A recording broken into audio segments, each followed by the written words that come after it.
Good afternoon, everybody. Welcome to Jeff's Garage. Yep, I'm at it again. I'm working on my 2000 Chevy 2500, and I thought before I installed my front differential, I would replace the steering gearbox as it had a tiny bit of play, in it. And I want to show you that it is easier to remove the collapsible steering column as opposed to trying to install the gearbox with the steering column still in the truck. And reason being is it is very difficult to get at, and you need to tap the U-joint assembly down onto the steering gearbox, as I'll show you in a minute. All right.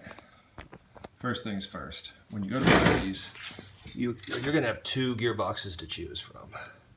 And I bought this at O'Reilly's. It is a remanufactured. And I put the nut back on as not to damage the threads while I'm working on it. And if you notice these grooves determine whether or not it's 32 or 33 spline. You either get 4 of these big spaces or 3 of these big spaces. Mine had the 4, so it was an easy choice. So I just got the 4. It's a little more expensive. And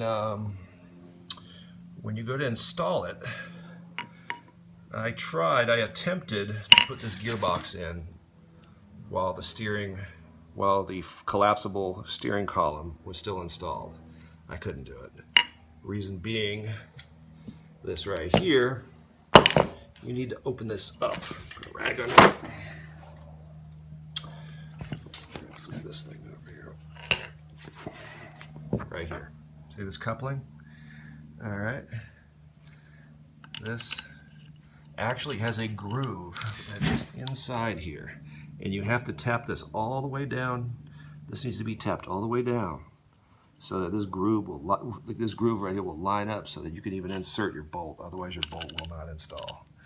And I tried a couple different things with pieces of wood, and nothing would work. So I went ahead, and it was really easy. You just pop this piece right here, and it slides off of the collapsible part.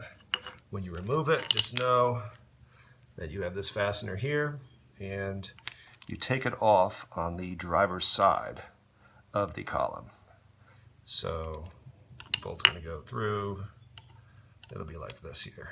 It'll look like this when you set it on there. You want to line your steering wheel up and get it centered. Make sure your front wheels are centered. And you just take this off right here. You can take this off. This pries right off.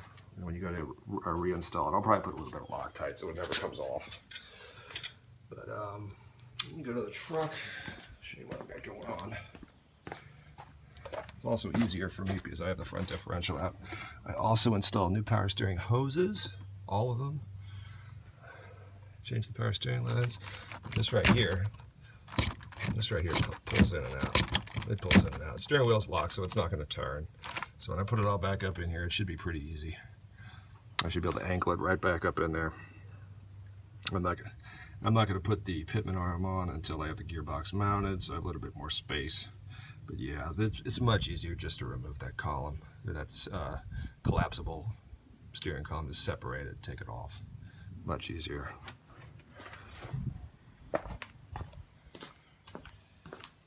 All right.